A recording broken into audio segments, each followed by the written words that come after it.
Program Director for Social Work. Thank you for joining us this morning or evening, wherever you are joining us from, on the effects of COVID-19 on the landscape of higher education. We are really hoping to have a fantastic presentation today from three resourceful speakers. Before we begin, I'd like to have Reverend Father Austin to give us his principal address.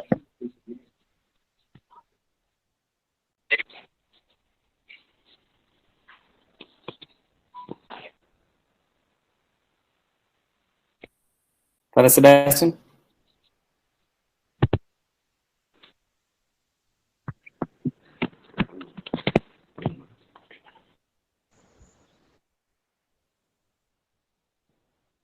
Professors, researchers, and students. Yes. Yes. Okay, thank Xavier, you. My audible, Xavier?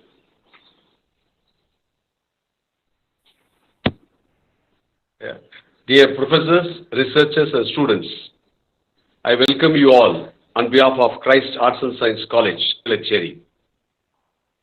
The college is young by 12 years, and it's in the rural place. But we would like to give the best education for the rural poor. That's our motive, and we are going ahead with that motive. And you know that this international webinar also is a step forward, exposure to all knowing about war. The college is trying to collaborate.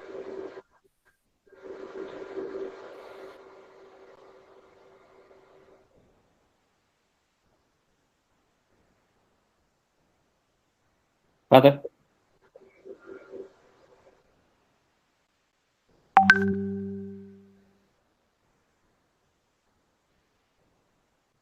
Father, we can't hear you, Father.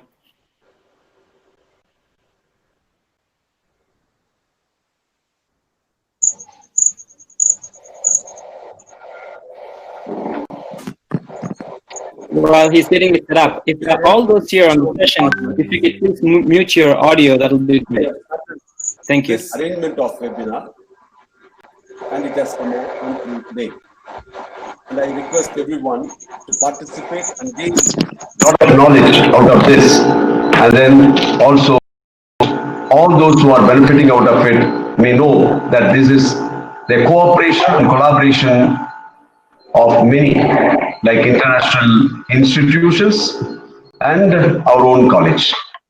And do that, we will be happy to have that in our college again and again. Thank you. Thank you, Father. Father, can you also lead us in prayer before we begin the session? Thank you. God, our Father and Mother, we thank you for this day. Especially the world is in a pandemic situation where everything looks gloomy, bleak.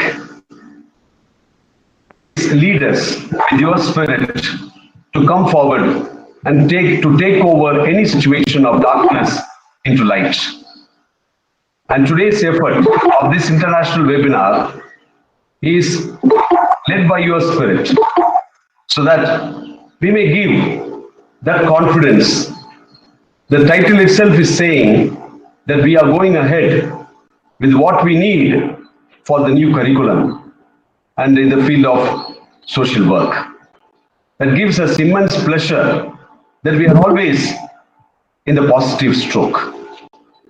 Help all the resource persons who are going to present, and also those who are going to listen to it and participate. Let all of them get this positive vibe so that the whole world can come out of this pandemic situation and look forward what we can contribute to the society. We ask this prayer through Christ our Lord. Amen. Thank you, Father. I would like to now have Father Praveen from Christ College give us the welcome address.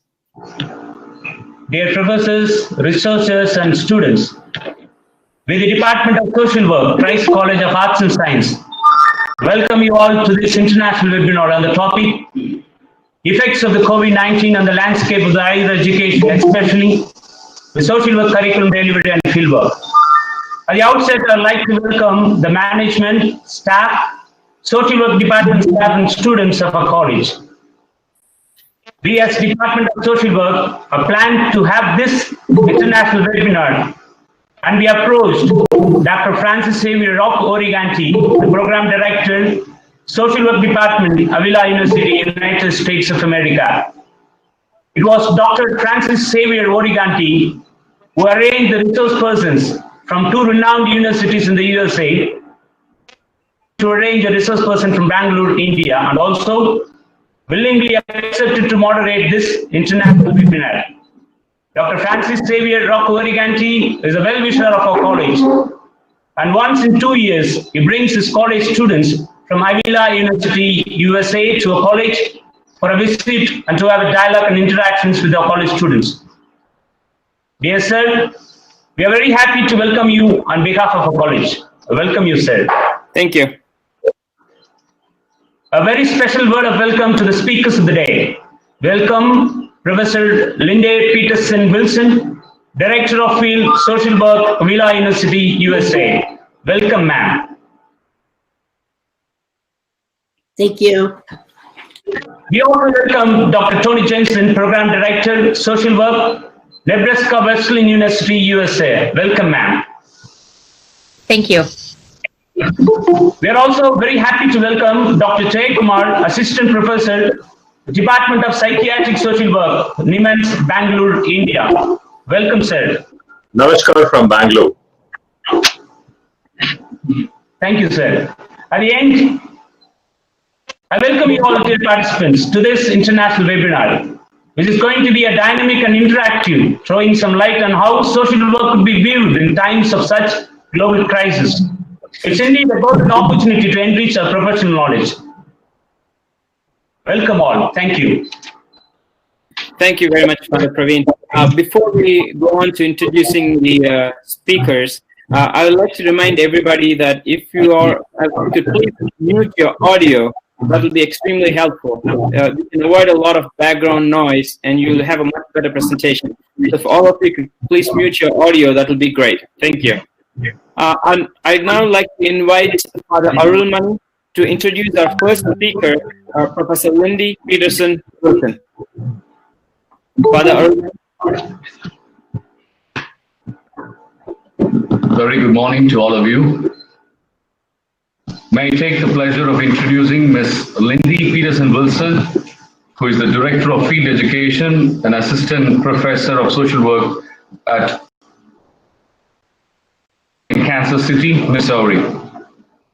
She has been at the University of Avila for 18 years.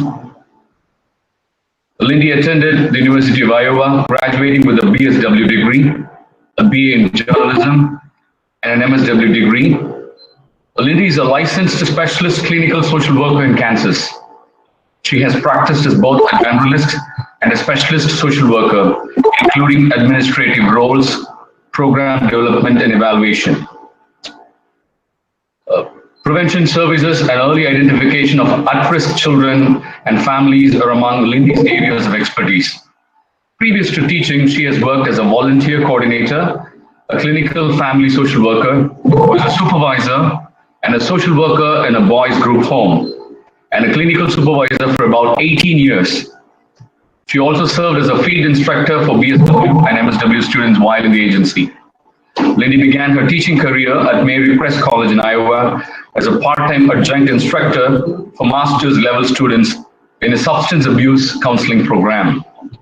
She began her full-time teaching career in 1998 in a BSW program at Taikyo International University, previously Mary Crest College. During that time, she was the field director as well as the interim program director of the BSW program. She moved to the Kansas City metro area and teaches full-time in Avila's BSW program. He has also periodically worked as a part-time adjunct instructor in the University of Missouri, Kansas City MSW program. Her practice and experiences serve her well in the role of Director of Field Education.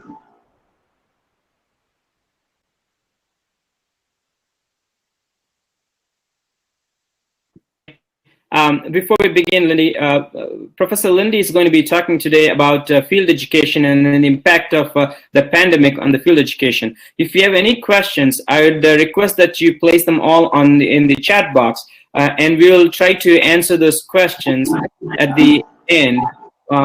Time permitting, and hopefully we can take a few questions. Lindy, Professor Lindy, it's all up to you. Good morning. We thank I do have a couple slides. I'm not sure.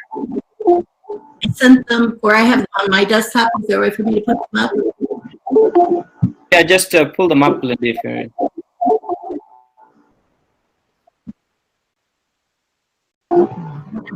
Share my screen, right? Do I need to share my screen? Yep, got it. Sorry.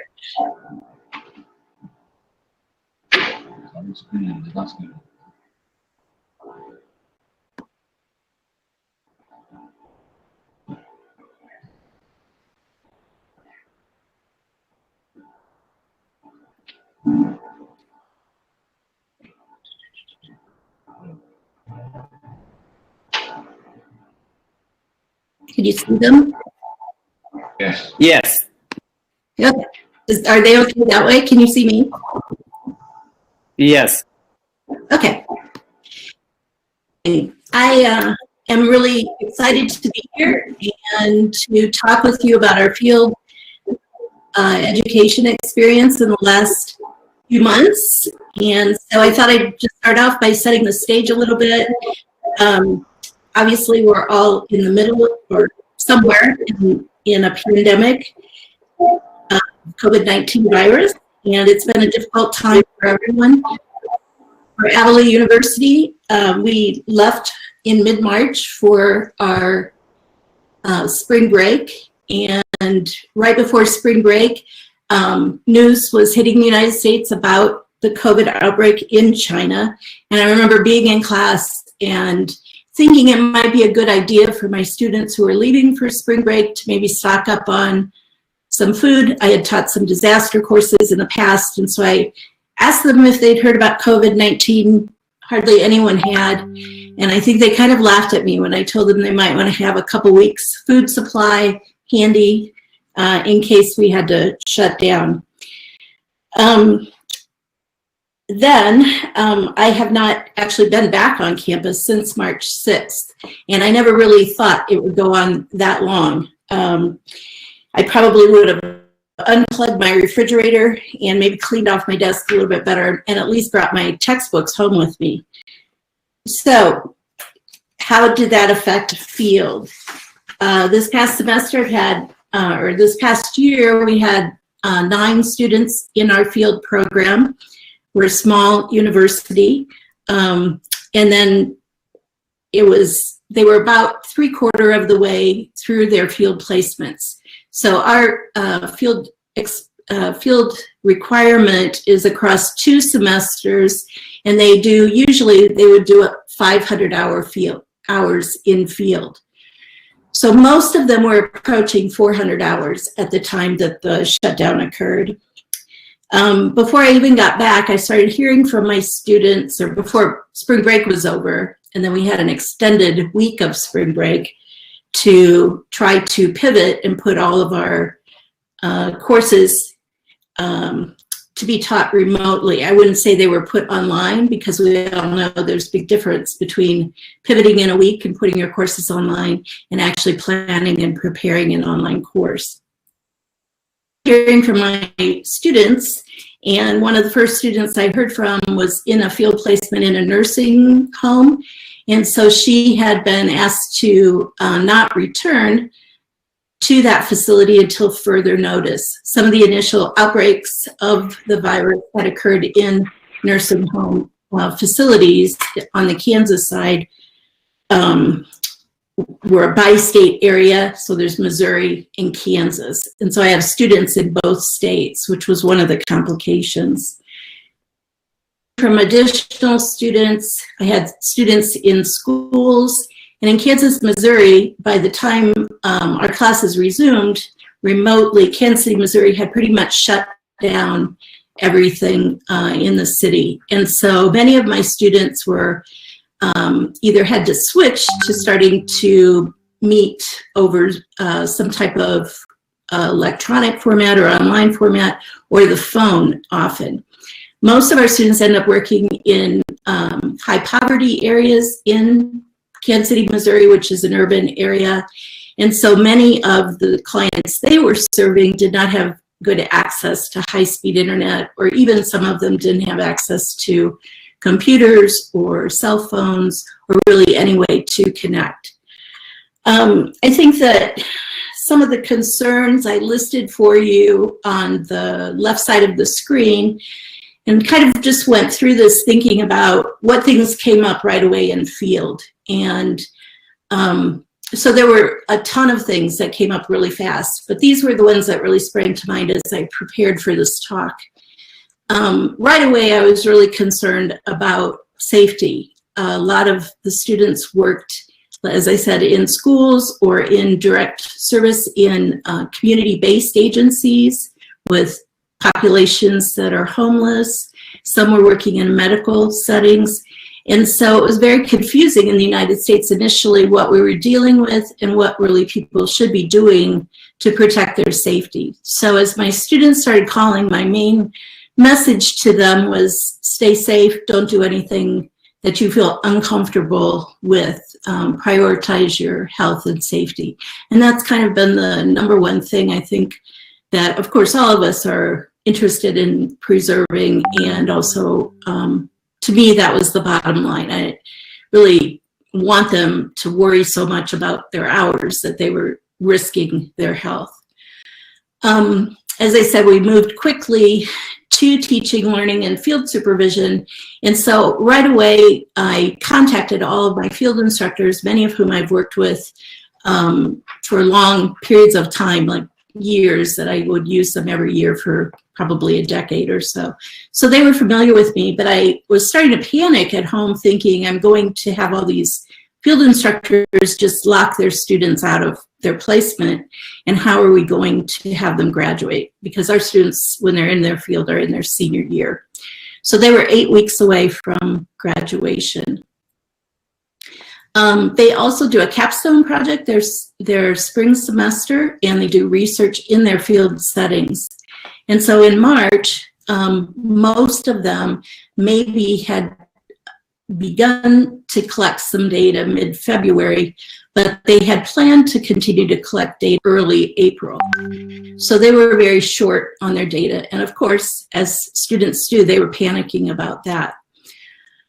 So that was a big concern for the students, and also, I guess, less for me. I knew there would be a way we would figure some of that out. But of course, they were very anxious.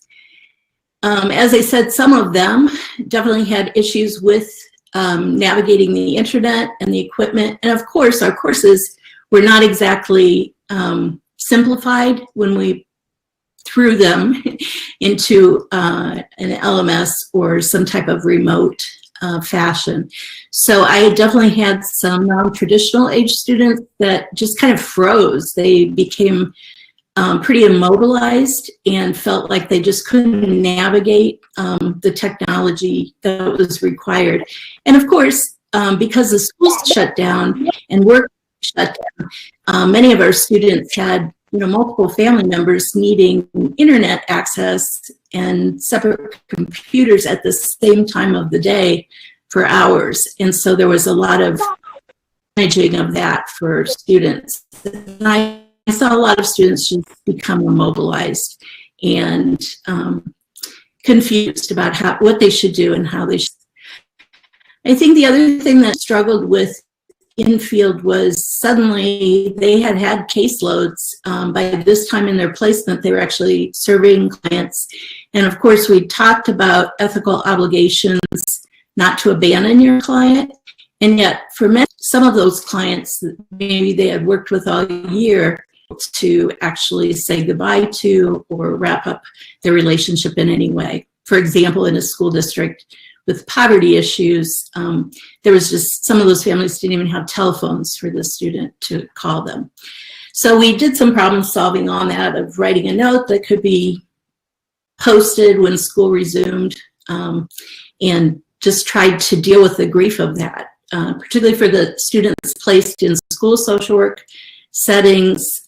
They get really connected to their students and the students to them as well, but also the nursing home residents and some of the community folks that use the community agencies. I think the other thing I saw right away was everybody was overloaded. For myself, I just kind of ran on adrenaline for a couple weeks. It was like, okay, I've got a lot to do. I'm just gonna not focus on anything but getting things done. But then it was kind of like hitting a wall, and you start realizing what a dangerous time it was and how many problems there were and answers there seemed to be. And even when there were answers, there were a lot of opinions about what were the right answers. So I think that our students were really exhausted. They had multiple roles. They were homeschooling their own children now, or trying to, or facilitating them being schooled online. And everybody was just super tired. There was also just a kind of anxiety hanging everywhere. And so it was difficult to help students focus on the remainder of the 8 weeks that we had left. They just, as I said, were immobilized. They were anxious. They had trouble focusing on how to finish out those hours that they needed. And they also had a lot of grief that they were expressing. So a lot of what we did I think in the last 8 weeks, I certainly simplified some assignments and then just tried to be there compassionately for those students. Hey, Lindy, quick thing. Can you please start presenting again, because your slide went down? Thank you. Oh, okay. Sorry, whoops.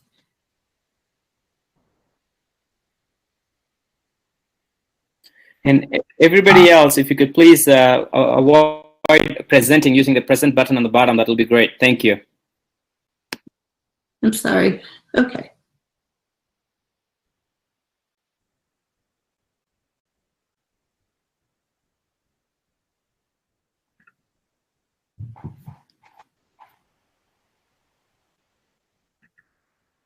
Okay, can you see it? Yes, thank you, Lindy. Let me know if that happens again. So I think, the challenges on the left side of the screen were all present. So some of the attempted solutions we ended up putting in during those 8 weeks. First of all, as I said, I immediately contacted all my field students and field instructors. And I did that through kind of group emails as well as individual emails, particularly answering my email quickly when students did come in with questions, and then just to reassure my field instructors that I was there to support them so that they wouldn't necessarily lock our students out just as a convenience. Of course, I understood how the last thing on their mind was their intern in some ways, but it was going to be even harder to help our students get through if suddenly they didn't have an agency to even be connected with. We were fortunate that we had an extra 100 hours in our usual required field hours. Our accrediting body, CSWE, requires 400 hours. And we do that across 2 semesters. Typically we do 500. So being 3/4 of the way through, our students were very close to the 400 hours that CSWE had dropped to the 400 hours that CSWE was requiring. So Francis and I talked and decided that was one thing we could do immediately to reduce stress, was to cut that extra 100 hours temporarily in this situation. So for some students, they were there, they were over 400, and so they entered into a process of just trying to wrap up and terminate their field placement as well as they can, and to finish their capstone projects. There were a couple others that were maybe 25 hours short, and so we tried to come up with some remote activities for some. They just moved right in and assisted their field instructor remotely, particularly the students in the schools. there were hundreds of phone contacts those social workers were doing, and so our students could make some of those phone contacts as well, particularly to high-risk families. So it was a wide variety of what students were wrapping up. As far as their research, I told them to do the best they could. Obviously, people I thought would understand why they had limited data, because obviously we don't have a pandemic every day. And so that was frustrating to them. They were heavily invested in their projects. They'd worked with Francis during the fall semester, propose a project, and then they'd been implementing their interventions. And it was more disappointing than it would be. I kind of thought, oh, they'll be maybe happy they don't have to do this final project in the same way. But actually, quite a few of them expressed this disappointment in that. We did change. Normally, we would have a colloquium to present those final projects, and there would be an external rater that would come in and award.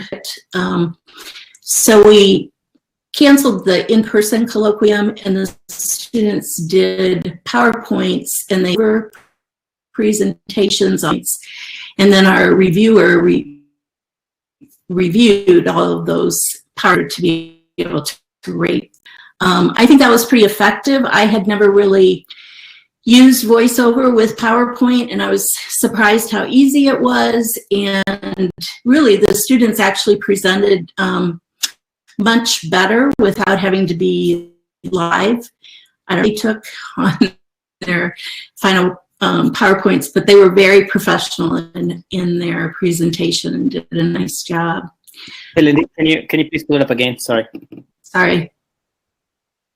Oops.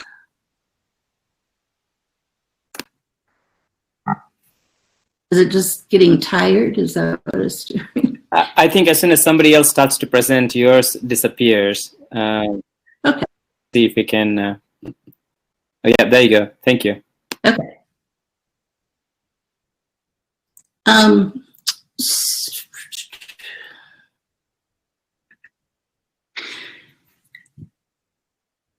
Francis, can you give me a 5-minute warning too? Okay, so let's see, I think I was with the colloquium.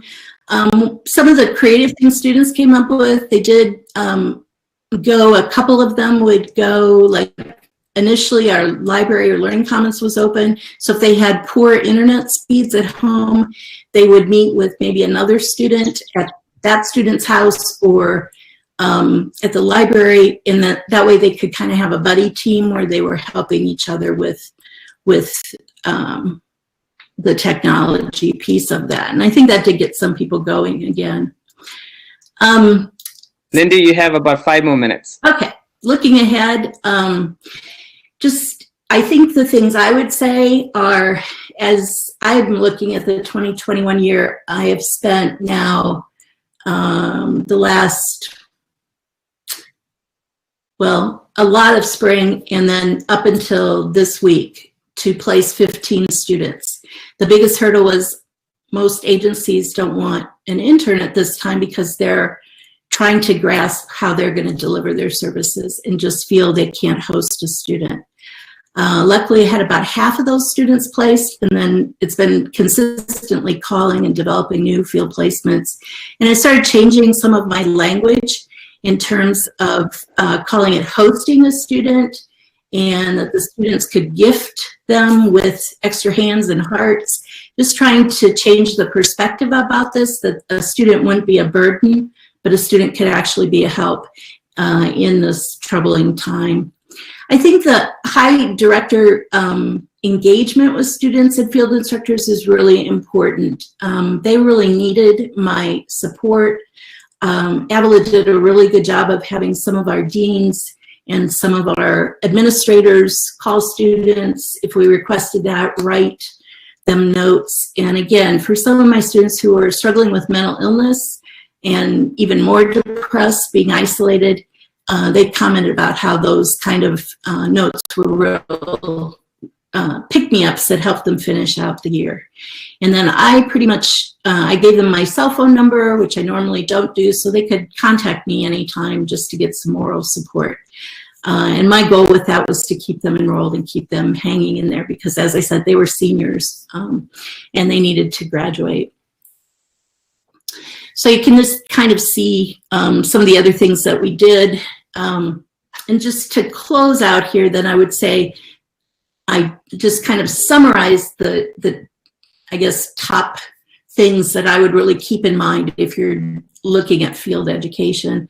I think that when we go through a crisis, we can either deal with that by using our old coping skills are no longer going to work. And so we have to adapt, and we can either adapt maladaptively, which probably isn't going to be healthy in the long run, maybe not even the short run, or we can adapt and develop. And I think that was definitely what I found myself doing and I saw my students doing.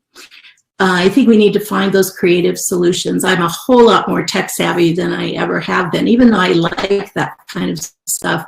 And it was exciting to do Google Meet. I had never met on that before. I think you have to pivot. You have to be okay not knowing the answers or suddenly switch directions because the pandemic does that. Go with the flow. I tried not to sweat the details too much, and I also gave them enough structure that they felt secure. And I think the thing that did exhaust me the most was keeping the excitement high. I find not being in the classroom or not being present with people, I don't have that same sense of energy. And so those are some of the things I hope to learn in the coming semester of how to keep that energy connection there with students across platforms. Talked about the useful language shifts, and then I think just being kind. I found that so often it was just listening to students and giving them encouragement and telling them we were doing this together. So those would be my comments. Thank you. Thank you, Professor Lindy. I think a couple of words, adaptive, being creative. I think that applies to both faculty, staff, and students. I think it applies to everyone, especially during this pandemic. Our next speaker is Dr. Jayakumar. I'd like to have Father James Michael Raj introduce Dr. Jayakumar, please. Father James Michael.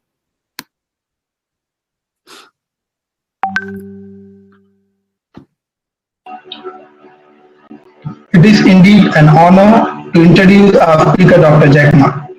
Dr. Jayakumar is an assistant professor and consultant psychiatric social worker in adult psychiatry and Department of Psychiatric Social Work, NIMHANS. Former senior consultant, National Disaster Management Authority, India. Former director, technical and operations, American Red Cross, India. His educational qualification, he has to his credit MPhil and PhD in psychiatric social work from National Institute of Mental Health and Neuroscience. He has specialized stress and well-being of emergency responses and disaster workers. His experience, he has worked for over 19 years in various types of disaster like major earthquakes, floods, and cyclones in order to provide psychosocial care. He has worked in National Disaster Management Authority, Government of India, new support in disaster for the entire country. His key achievements, can you hear me? Yes. His key achievements, he was responsible for presentation and release of National Disaster Management Disaster Guideline for National Disaster Management Authority, Government of India, New Delhi. He is presently coordinating and running the largest well-being program of the country to Tamil Nadu Police, covering 5 lakh personnel and family members. He is right now coordinating with NIMHANS, the first online course on psychosocial care for COVID-19 pandemic. He represents India in SAARC country committee for formulating minimum standards in disaster relief. He has trained state professionals and officers of Ministry of Health and Family Welfare, Government of India. His awards, he has been awarded the Best Practitioner for instrumental in completing the national guidelines for psychosocial care in disaster among the 139 countries in the World Social Work and Social Development Congress held at Hong Kong in 2010. May I heartily welcome Dr. Jayakumar to present his views from Indian perspective. Thank you. Thank you, Doctor. Thank you, Father James, Michael. It is indeed a pleasure, and Dr. Jayakumar, it's all yours. Thank you, James, for your magnanimous words. Namaskar from Bangalore, the Silicon Valley of India. First of all, I would like to thank the management team of Christ College, Father Henry William, the secretary, Dr. Anthony Sebastian, the principal, Father Arulmani, the vice principal, Father John, Dean of Postgraduate Studies, Mr. Preeti Rajan, for giving me this opportunity to come and share my experiences and views in this esteemed gathering. And I also welcome my friends from US, my fellow speakers, Tony, Lindsay, and Francis. Nice of you to be here. And I would also actually welcome Father Isaac is there. My bro is there actually. So welcome, Father Isaac. See, first of all, before I start my presentation, I'm not directly into teaching bachelor's or postgraduate social work students. I teach for a doctoral students in NIMANS. NIMANS is a 1,000-bedded hospital, super specialty hospital, come varsity, specializing in mind, body, and brain. So these three are our specialization. And so this is some of the views and experiences we do come across interacting with the various students both in the country and abroad. So the next 15 minutes or so, I'll walk you through some of the gist of what is happening here in India and how are we actually dealing it and what is the way to actually look forward in the coming days. Am I audible? Yes, very good. Thank you. Yeah, all of us now, it is an information overload pandemic and what is all happening in last 4.5 months. So I will not go into the detail, but pandemics are not one of sort of a kind. It keeps occurring.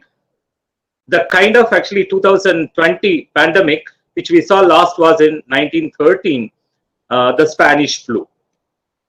So you know actually about, I'm just cutting across the slides. Coming to the disaster, it is also an emergency. It is a pandemic. It is also actually, we call it as a biological disaster, and which actually pose a unique sort of challenges, impact, and the problems for the individual, family, and the community. And as it's a global aspect. So the recent pandemics actually, which we come across, as I mentioned, there are actually also few biological hazards we keep actually experiencing the last few decades or so. The last memory to me, which I used to handle, was 2019 H1N1 swine flu. So that was actually the last, the same family which pandemic influenza COVID-19 belongs to.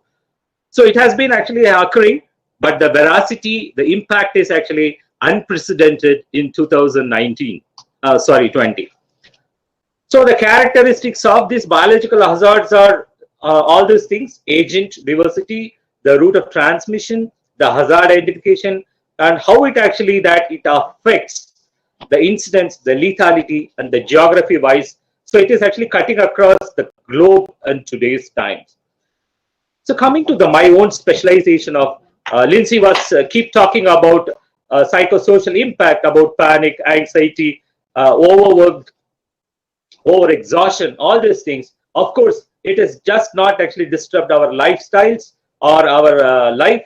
It is actually comes with a great amount of psychosocial impact, which actually impacts physical, psychological, economical, and social impact. I will not go into the details. So this is all actually, all of us must be undergoing in last 4 months or so. These phenomenon is part and parcel of any pandemic or an impact of this veracity.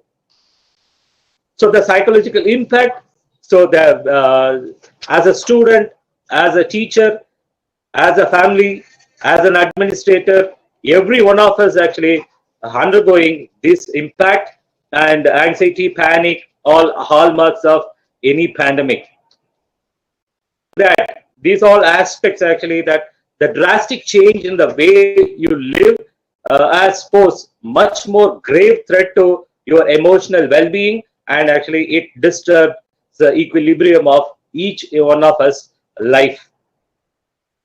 Economic impact and social impact. My point here is that in such an event and a pandemic, all these things actually are interrelated, has a cyclical sort of an effect. So if there is an effect in one domain, it will have a cyclic effect on the other domain. So we have to have that holistic nature. So we call holistic working, holistic nature, holistic intervention.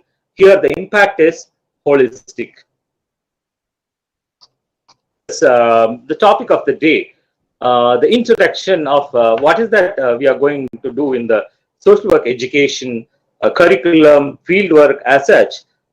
All over the world, students are one of the most affected. Millions of students are presently sitting at home and trying to actually catch up with where they left.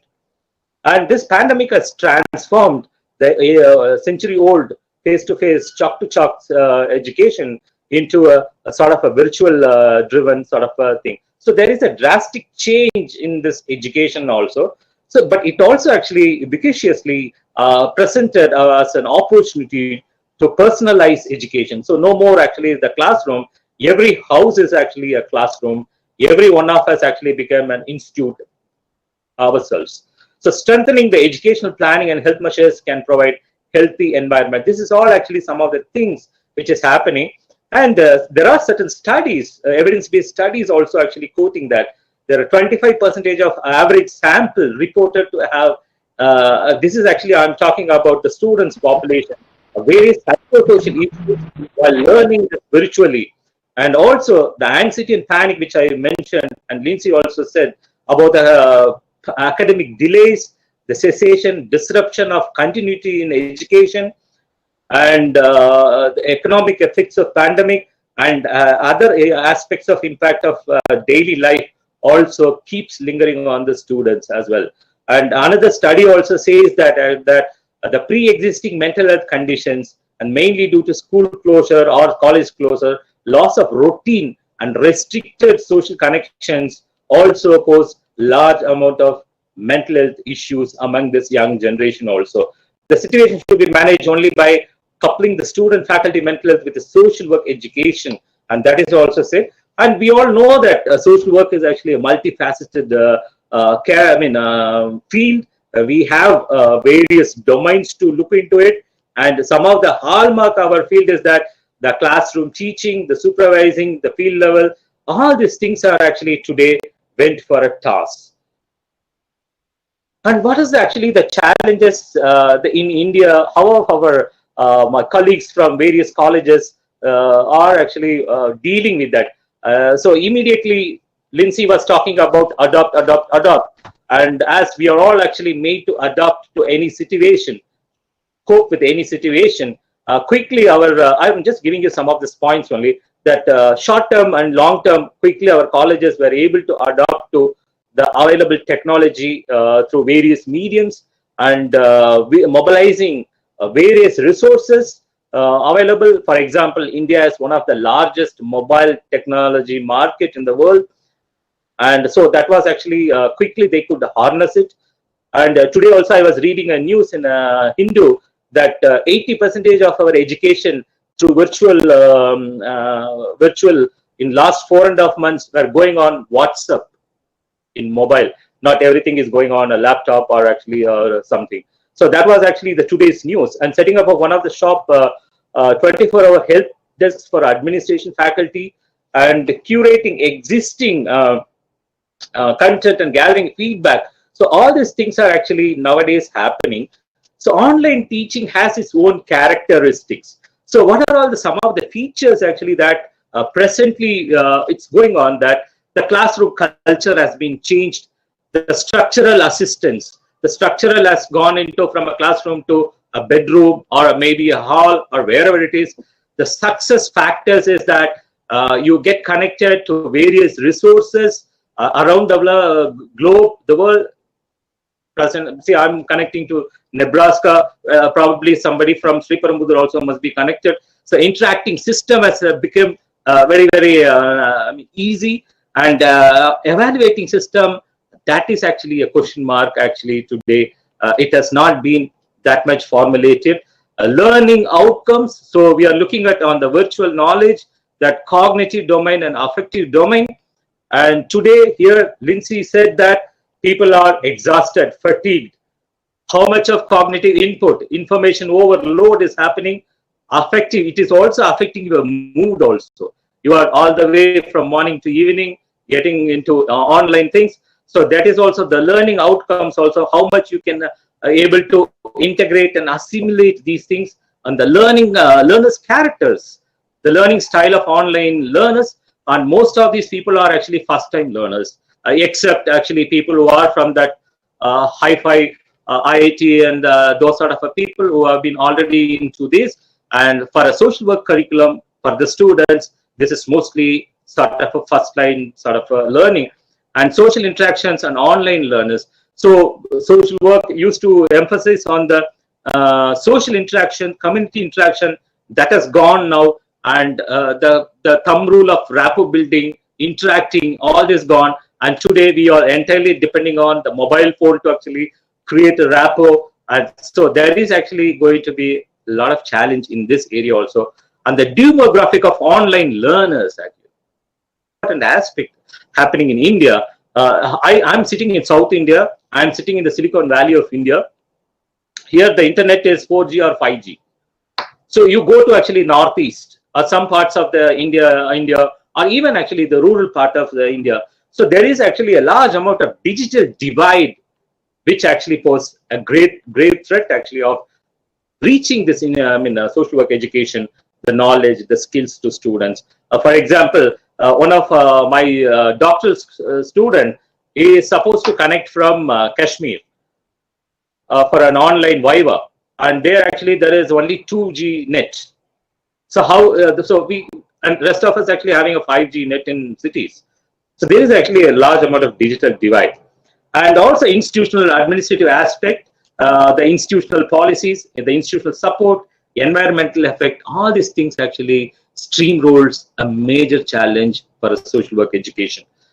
So integrating, so we need to actually integrate all these things. So we have, like Lindsay said, creative to actually mitigate what is there actually in the existing curriculum, align our curriculum competency, and scale up the teachers. First of all, the faculties, the teachers needs to be trained. NIMANS, being an institute of national importance, a premier institute, we have a digital academy which is running courses for last 5 years. So the faculties are trained on running the courses. So this is actually one of the important aspects, rather than a stopgap arrangement of each one's creativity, adaptability also matters, but there should be a structural sort of a training for faculties to do an online sort of assessment, teaching, supervising, and mentoring as well.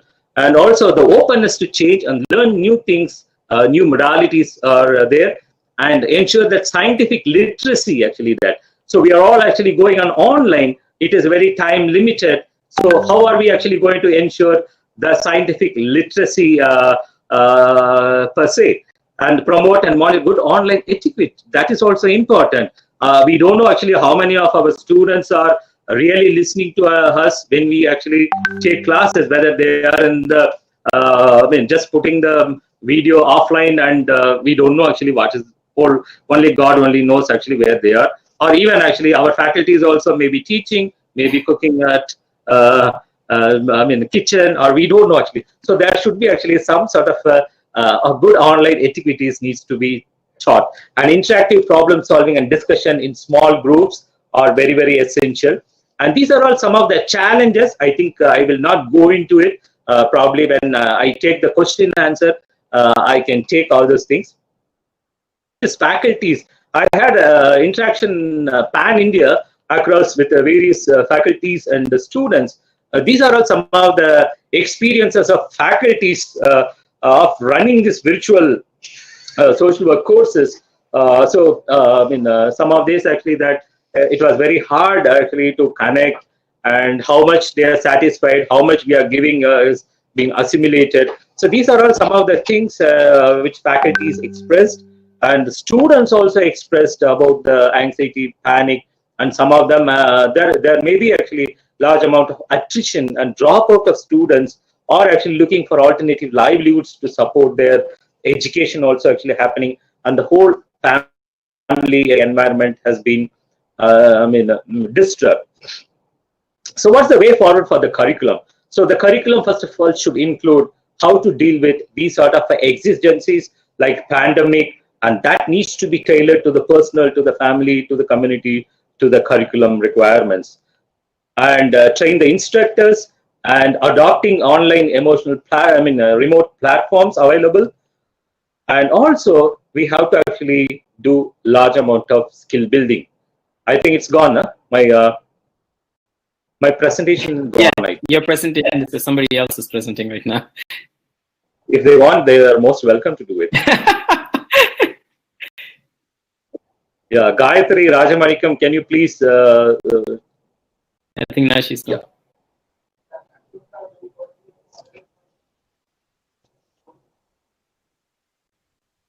There you go, back on. Yeah.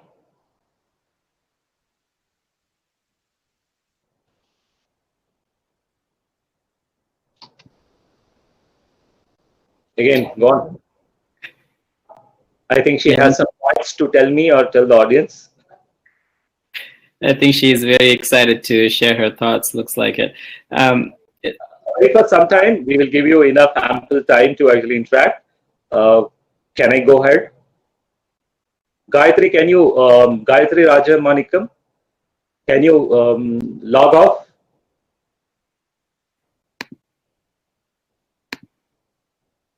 Gayatri Rajamanikam, can you please log off your presentation? Gayatri, can you please log off? Yeah, thank you. I think you can just type it in the chat so they can see that. Yeah.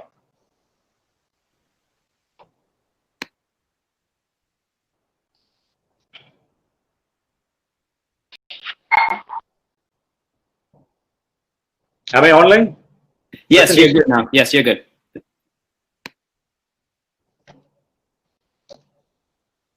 Just a minute. Something is happening.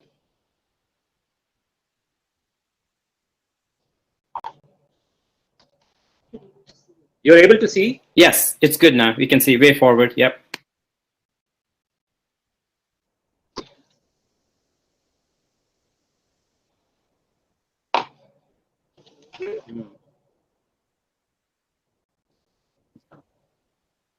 Yeah, one of the things is that immediate requirement is stress management and mental health promotion activity for the institutions, social work institutions, needs to be incorporated as part of virtual training. And we need to actually have device strategy to bolster the mental health of students. So a psychosocial component should be part and parcel of any of the virtual education which is on the coming days. And quickly switching over to the next aspect, the fieldwork practice training. And the new ideas, what are all some of the new ideas which is being implemented in India? And from my experiences, I could face through it. There are a number of alternative activities and ways to incorporate pandemic 19 into courses. So it doesn't mean that actually only the pandemic 19, this COVID-19 needs to be incorporated. As such, disaster management, emergencies need to be made as part of curriculum. I think each schools of social work needs to open a center for disaster management and social work. So that is actually my suggestion to all of you, so that the coming generation of social work students and the practitioners, academicians can deal any exigency. As per India is one of the most vulnerable for disasters anywhere in the world, top 3 countries. And modifications in operations. So this is all actually happening. So allowing some faculty to work remotely and all these things are there. And one important aspect is that in my hospital, many of these workers, they do menial jobs. Their kids are studying in colleges, or some of them are in social work, but they don't have financial resource to offer even for a smartphone or a laptop. So how are we actually going to, bridge this gap? I said digital divide. Now I am talking about the socioeconomic divide among the students. So how are you going to actually uniformly reach out to this vast student divide in terms of socioeconomic status?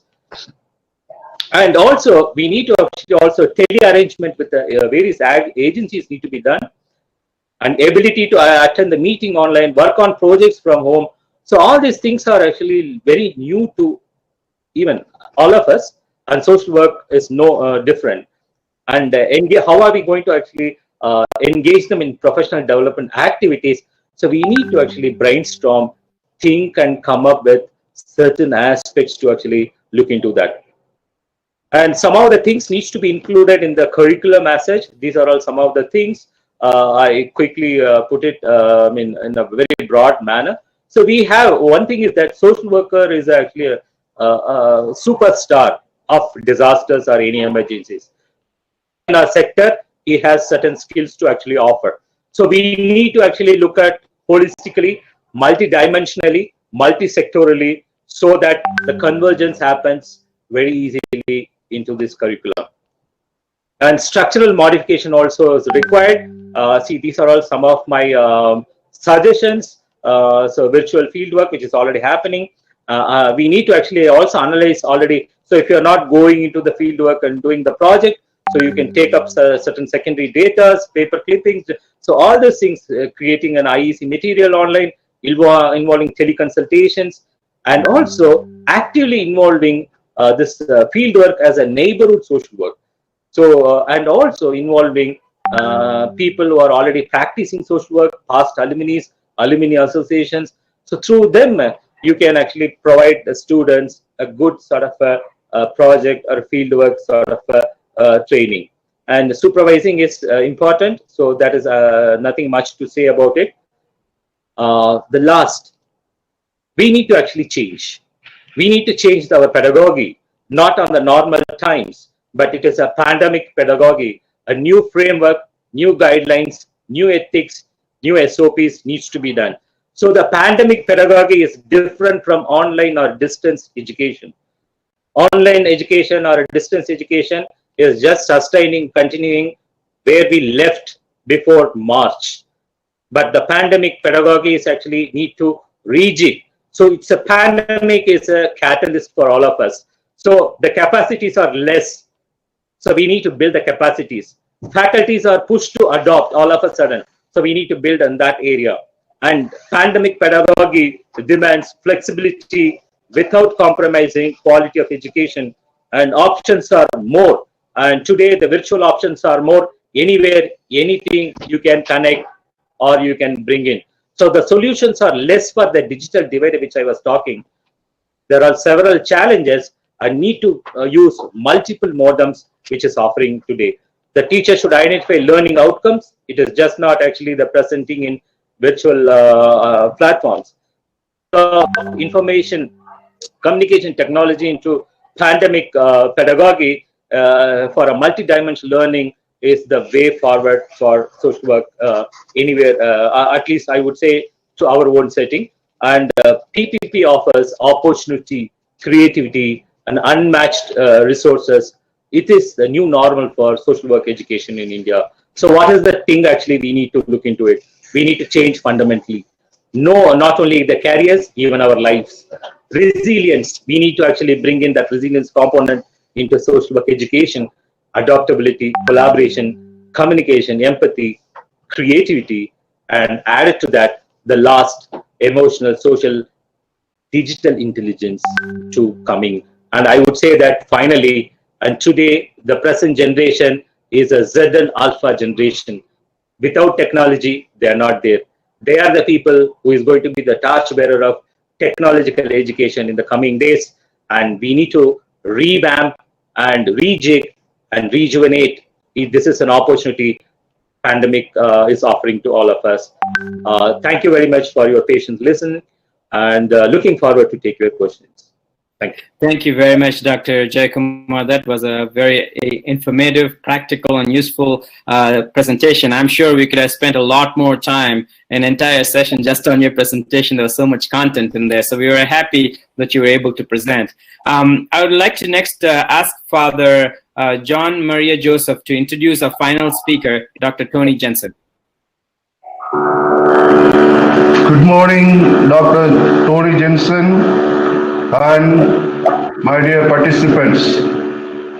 I invite everyone for this international webinar third session on the topic Impact on Curriculum Delivery, its challenges and opportunities with course instruction, delivery, virtual learning, etc. I am very much pleased to introduce the great personality, Dr. Jensen. She started her teaching career at Nebraska Wesleyan University in 2012 as an assistant instructor in the social work department and became a full-time assistant professor in the fall of 2014. In June of 2016, Dr. Jensen assumed the role of field director for Nebraska Wesleyan University's social work program, and in 2018, Dr. Jensen changed from her role as a field director to serve as the program director for the Master in Social Work and became the chair of the Social Work Department in the fall of 2020. Prior to her time at Nebraska Wesleyan University, Dr. Jensen worked full-time for the Administrative Office of the Courts and Probation under the Nebraska Supreme Court, where she served as a domestic violence programs and services specialist with the areas of expertise in domestic violence and sexual offenders as well as victim-related issues. During her time with probation and the courts, Dr. Jensen worked on various projects to assist in building leadership skills in managers and supervisors. Prior to that, Dr. Jensen worked for the Ponca tribe of Nebraska in a variety of roles, including case manager for domestic violence and sexual assault victims, program coordinator for a supervised visitation service, and also as a grant writer and grants compliance officer. With this short and fitting introduction, let me call upon Dr. Jensen to throw some insights into this topic. Welcome, Dr. Jensen. Thank you, Father John. Dr. Jensen, you're on stage. Thank you, Francis. Good morning and good evening to my colleagues in the U.S. My charge today is to speak about the impact of the pandemic, specifically as it relates to curriculum delivery. Before I begin, I do want to take some time to thank you all for being with us, and a thank you for those who organized this opportunity to include me in this panel. I'm very excited to be with you today. Thank you for the kind introduction, Father. I appreciate your words.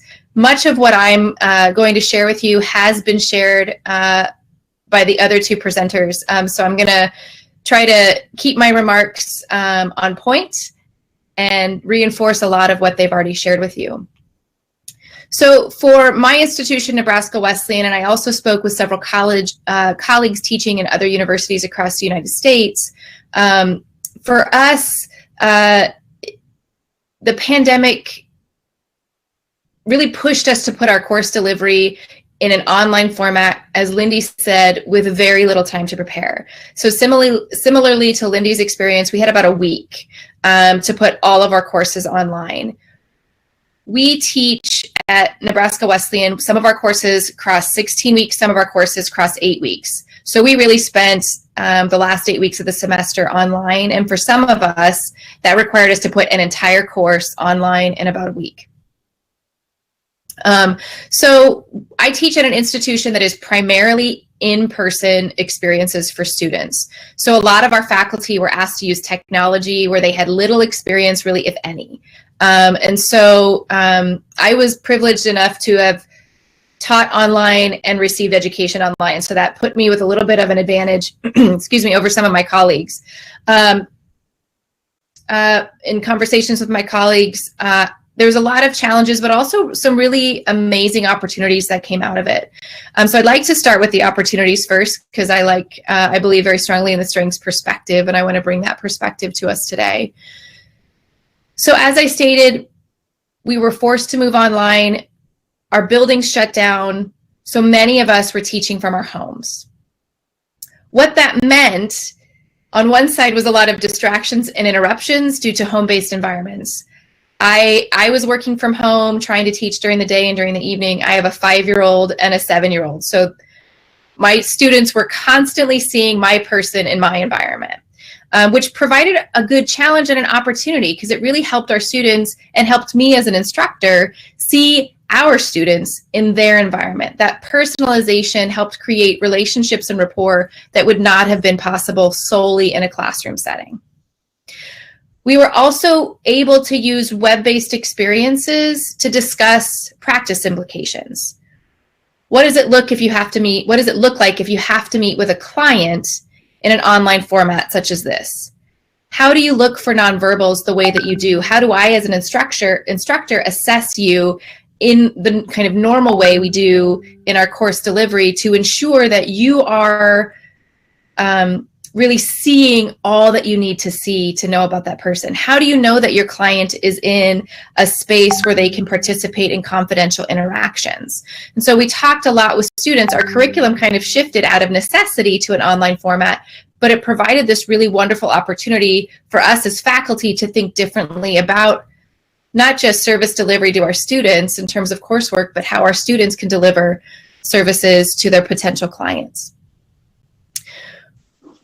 We also talked with students about facilitating a group and what that meant, facilitating a group online, and trying to encourage people to mute and trying to encourage people not to share screen, and some of the things that we're even seeing today. And so it was this process of all of us learning together, which I think, again, helped build that rapport. It helped us as faculty connect with students on a different level.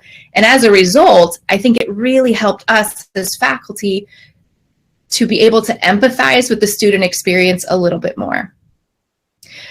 Web-based teaching also offered kind of a necessary flexibility. I'm a pretty, from point A to point B kind of teacher. I'm a very linear teacher, and it really forced me to be incredibly flexible. I had to roll with students very quickly. I had to work with them to really be flexible on due dates, on expectations of assignments. A lot of our faculty chose to use kind of a synchronous web-based classroom experience similar to this. It allowed us to have a weekly check-in face-to-face. Similar to Lindy, I don't enjoy teaching classes where I can't have a conversation. So I would do some online lectures and some meeting with students in this format. And it allowed students the opportunity to choose when participation worked best for them. As with me being home with my kids, I wasn't always able to post lectures necessarily at the time that students were available, but it also meant they weren't available to receive some of the information. So I made a lot of things optional. I really honed in on what are those key learning objectives that I want to achieve with a student to help them really demonstrate the learning outcome that I was pushing. As a program director, we have to be really concerned about meeting our assessment requirements. And so I to make that very direct and to the point, and I tried to reduce the workload on students because they were also balancing many things. The requirement to turn out online education really quickly provided this opportunity to push faculty to try new things. I tried new applications, I tried new ways of delivering content, and it also created a stronger relationship with my peers in my department, because we were peer-to-peer coaching one another all the time, and then peer-to-peer coaching amongst students as well. So on our campus specifically, we asked faculty and students to participate in a survey at the end of the semester to learn what worked and what didn't. What's really awesome about that opportunity is as we continue to build this coming fall, those educational opportunities for students and how we structure and deliver our content, we now have data to help us be more research informed in the way that we do this sort of practice. That also created opportunities that our administration has put together where we can build our skills in different platforms and in different delivery and learn how to record lectures maybe in a more dynamic way for our students to receive that content.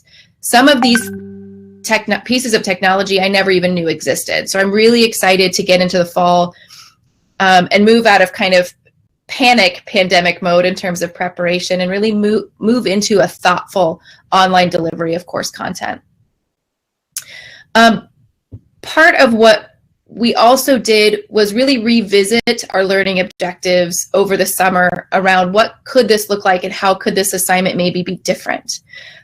So does that knowledge-based learning objective, something that's asking me to remember or recall, does that need to be assessed through a 10-page paper or through a 2-hour exam?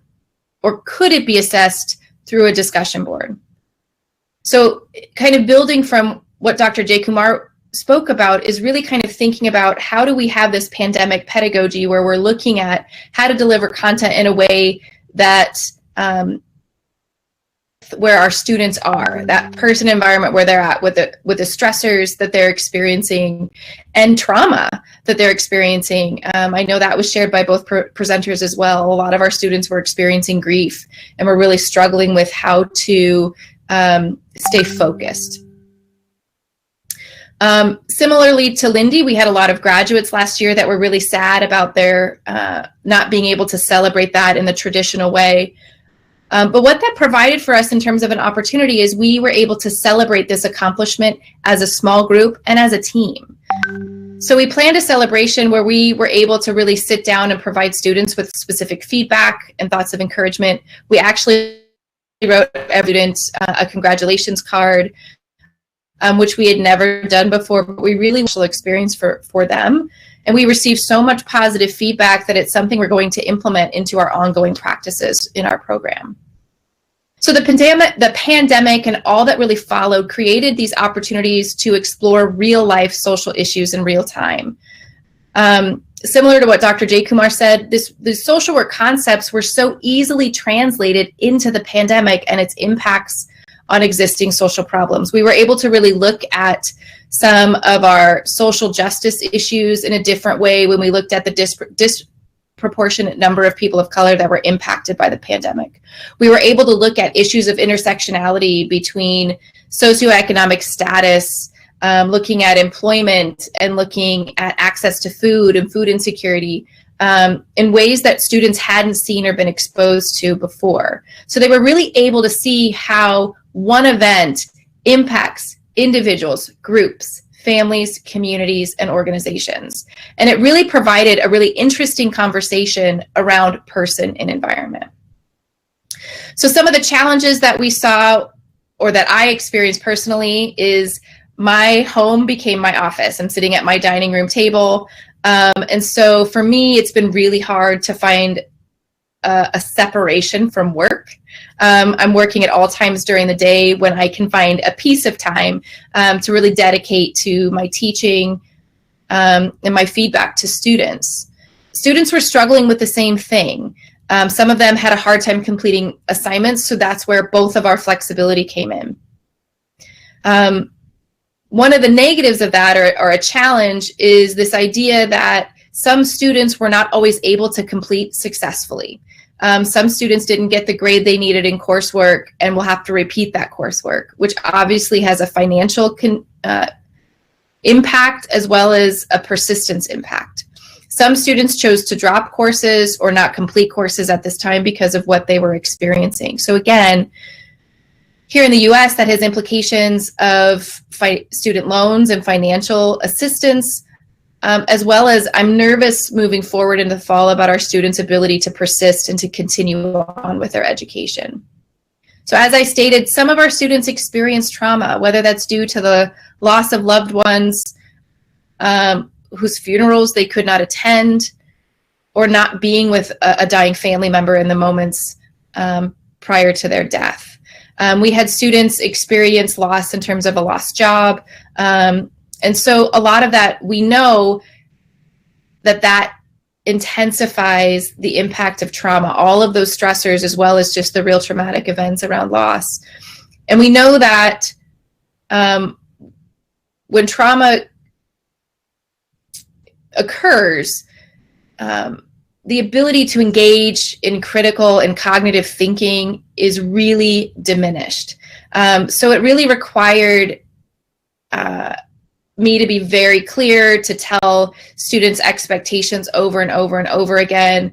I used a tool within our learning management system where I would just do an announcement so they could keep coming back to it, or I'd have to say it in a different way, which increased the amount of time I spent in teaching, but also, again, built a relationship with our students where they felt like they could trust me and that they could reach out to.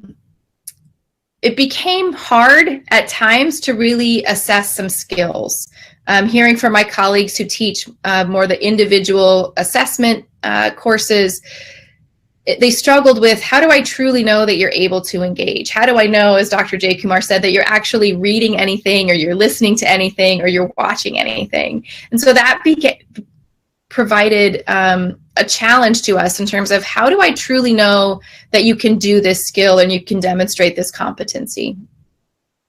Another challenge we had, as has been stated by my fellow presenters, was just students' access to tech and to technology and things they needed to do the work that was in front of them. So many of our students, specifically we teach an 8-week accelerated course for adult students who work full-time during the day and then attend classes at night. We are a rural state. Even though our campus is in urban areas, a lot of our students travel in. And since everybody was working from home, I had several students who did not have the internet capacity to participate in a synchronous session such as this. I also had students who were unable to download certain things. So we worked a lot of different ways to get them what they needed. And so from a delivery perspective, that became very problematic because our students who didn't have the technology they needed to access our learning management system, we were working through email. And so that provided some limitations in terms of their ability to meet deadlines, to submit content, as well as to fully complete the requirements of the course. So again, it required flexibility and creativity, and in some cases, a different expectation, which has its own issues. We also are an institution, as a lot of institutions across the United States, where we rely on the use of adjuncts. So we had an instructor in the spring who was teaching in an 8-week session.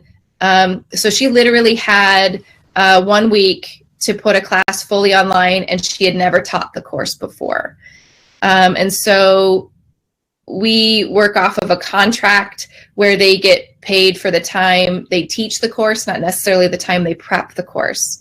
And so for her, there was a lot of work she put into a course that unfortunately, I don't know that she'll be fully compensated for. And so that's an issue we continue to work with and to advocate for with our individuals that are teaching as adjunct instructors. to just kind of close this piece, and I have no idea where I'm at on time, Francis. So you are about time. Okay, so one last point. I started with strength, so I also think it's important to end with an opportunity. What I really feel is the biggest strength that came out of our flexibility and need to modify curriculum and our students' experience in the classroom was it really provided the ability to demonstrate and experience resilience. For our students, they were seeing this concept of resilience, every day. They were able to really see what it looks like to build up protective factors and what that looks like for them. So again, this idea of the pandemic, as many challenges and struggles as there was also several opportunities that we will carry forward into the next semester. So thank you for your time, and I appreciate you listening. Thank you very much, Dr. Jensen. That was very informative as well. I think we have a few minutes left. There are several questions here. So what I'm going to do is I have split them up into three different speakers. I have questions for each one of you. We may not be able to address all questions, but if you can keep your answers as brief as possible, that will be helpful. Thank you. The first question is from Dr. Shilima Vasavan. Online teaching and learning is the reality in the pandemic situation, but we need structural changes too. How can it be possible? Dr. Tony Jensen, if you want to answer this question, that'll be helpful. Structural changes, absolutely. One of the things that we're seeing at our institution is just financially, we're having to adapt our budget from a structural perspective on how to address not only the tech needs, but we are an institution that thrives on students being on campus.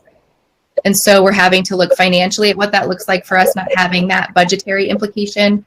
I also think we have to look at instructors when we think about structural impact and who's willing to go the extra work of putting courses effectively online and their skill set in doing that. We need to explore that as a university. Thank you very much. The next question is from Shubham Banerjee. My question is for Jayakumar, sir. What should be the role of social work when organizations stops their projects? How should social work help any community or groups in any area in this pandemic situation? Please discuss. See, this question has a big answer. Only thing is that you need to look into your, as I already told you, neighborhood communities. Pandemic, in your own neighborhood communities, number of works can be done. And a small project, small level project, even in terms of awareness generation, because today we all call SMS. SMS is not that SMS, the SMS, sanitation, mask, those things, social distancing. So this itself is actually people are finding it hard to actually follow this protocol. So experiment, keep experimenting at the small level at your own neighboring communities as a social work student. And that is exactly actually we say. So here actually it's not an ideal sort of a situation. It is an emergency situation. So you need to be out of box. So start from your home. Charity starts from home. Start your social work projects right across your street, neighborhood, and your house. While you're at it, thank you very much. So while you're at it, there's another question about specifically to India. How online classes, this is from Christopher, how online classes can become solution in a given situation in a country like ours, where most of the students may not have access to smartphones and in rural areas, poor network connectivity. This for me? Yeah, this is for you too. So the question is in terms of the digital divide you talked about. So how effective is learning? See, one of the digital learning challenges is that digital monitoring of this education. As such, actually, it also provides ample opportunity for us to explore, connect, and collaborate. But there is actually no solutions are actually provided. For example, today we have number of platforms, Zoom to Team to so many, but they are only connecting us. But how to actually provide the assessment, how actually to evaluate actually what is going on the other side or this side, still actually there is no digital assessments are available.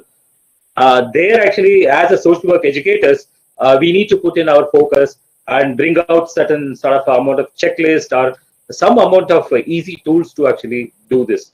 And also there are 5 things needs to be kept in mind for social work education, and that is, one is an infrastructure development, upskilling of teachers' knowledge and skills in the area of digitization, and the content also actually needs to be drastically changed over to digitization. And the role of peer groups, actually, as I was talking about, number of resources which was available need to be harnessed. And also there are 2 important components are going to be missed in this digitization of social work education. One is a social learning, another one is a human element.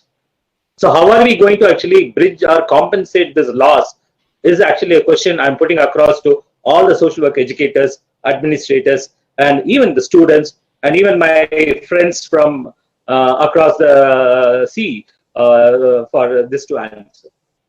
Think over. Thank you very much, Dr. Jayakumar. Follow up to that question, Professor Lindy, this is for you. In terms of students' access to technology, it's not just in India. It appears that there's some issues in the United States too, with students having that access. Can you talk a little bit more about technology or the lack thereof and how it poses an impact for students? Yeah, I think a lot of our students were small Catholic university. A lot of our students come on scholarships. They come from poverty neighborhoods in Kansas City, Missouri, and they're really broke. And so I was stunned at how many students did their work on their cell phone, which was not an iPhone. It was like an older model cell phone. And so I kept getting no punctuation, no capitalization on papers, and it finally dawned on me that that's how I text too. It's easier that way. It wasn't that they didn't have the skill, but it was that. So I think poverty, there is that digital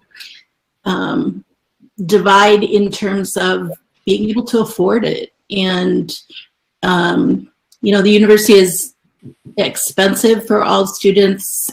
Many of our students lost their jobs or lost income. And then just the speed of the internet too.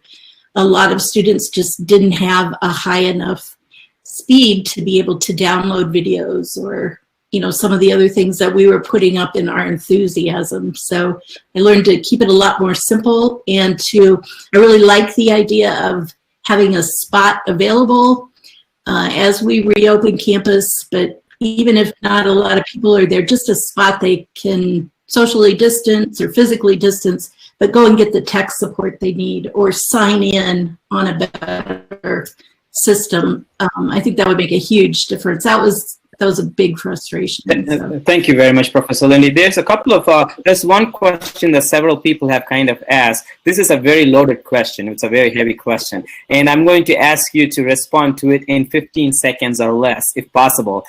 Your thought on the question is from a couple of them, Snehadev Sharma, Rohini Badani. In present COVID period, how can we improve our educational system? Who are you asking that to? All of you, each one of you, if you can present for 15 seconds or less. I know it's a loaded question, so if you can quickly, this will be a final question. Thank you.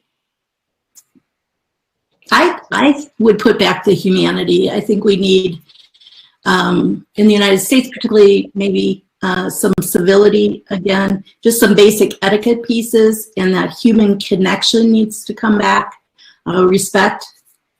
So I think just that would be how I think the information is, we're inundated with that. There's so much out there, but I do think we're beginning to miss the humanity between all of us. Dr. Jensen? I know, and I can make it in 15 seconds, but would you just repeat the question one more time, please? Yeah, how can we work on the education? So how can, in present COVID-19 period, how can we improve our education system?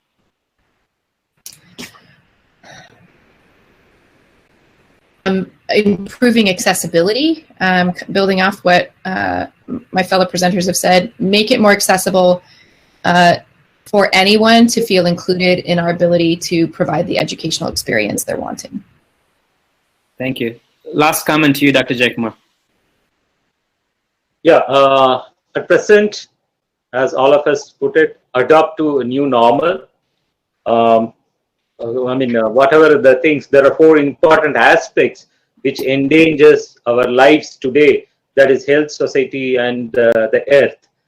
So we need to actually incorporate all these aspects of a safe learning for our younger generation. I think actually we will never go back to the pre-pandemic era, and the post-pandemic era is actually the technology. So adopt as much as possible. You are already doing a lot of collaborative work at various levels, individual, organizations, family, community, and now more and more convergence into all the resources available, not only local, it is global. Usual times, it was only the local sort of a collaborative social work postings or internship or field work or research are there. Now, this is a catalyst which is offering, pandemic is offering to in Platter, actually a global collaboration, global convergence through the technology. Use ICT maximum and come out with the flying colors. As Tony said, look at actually the strengths, not the limitations. Thank you very much, Dr. Jayakumar. I think this session was fantastic. I loved it. I think the three things that I've taken up from this is being adaptive, being accessible, and being human. I think especially during this change, during COVID pandemic-19 is very important. Before I invite Professor Preeti Rajan to do the vote of thanks, I would like to remind everyone that there will be a link presented at the end in the chat box for your feedback. Please finish those feedback forms in order to get your certificates. I'd like to invite Professor Preeti Rajan to do the vote of thanks. Thank you. Hi, Professor Francis. Most distinguished speakers, Reverend Principal for A.L. Anthony Sebastian, professors, and my dear friends. Great honor to propose the vote of thanks in making this international webinar such a resounding success. I would like to propose hearty vote of thanks to Dr. Rock Origanti for this webinar. Thank you, sir.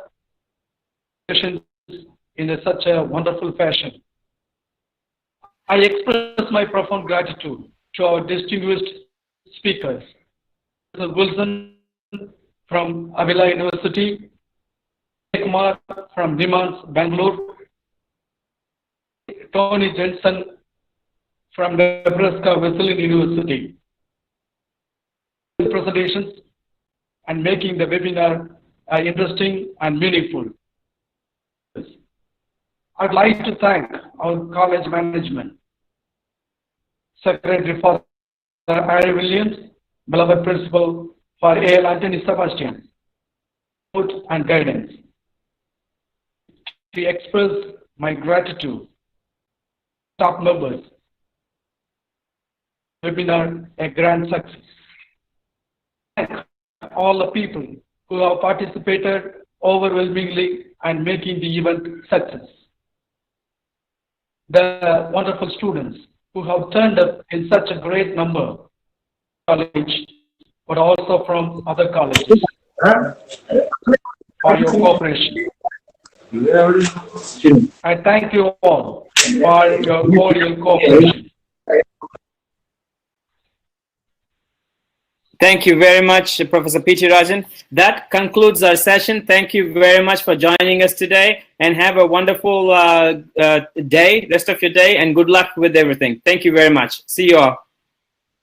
Namaste. Thank you, Mr. Francis. This is Father Arun Mani of Christ Arts and Science College. It was a wonderful presentation, and we all were very happy that we were with you.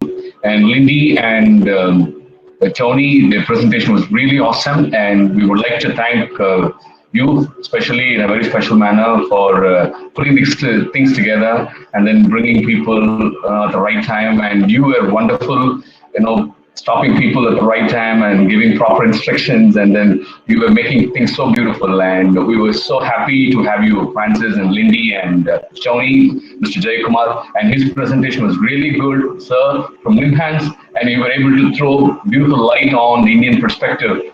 And it was such a joy to listen to all three of you And thank you so much for the lovely presentation, and we look forward to having more presentation in the future. Thank you.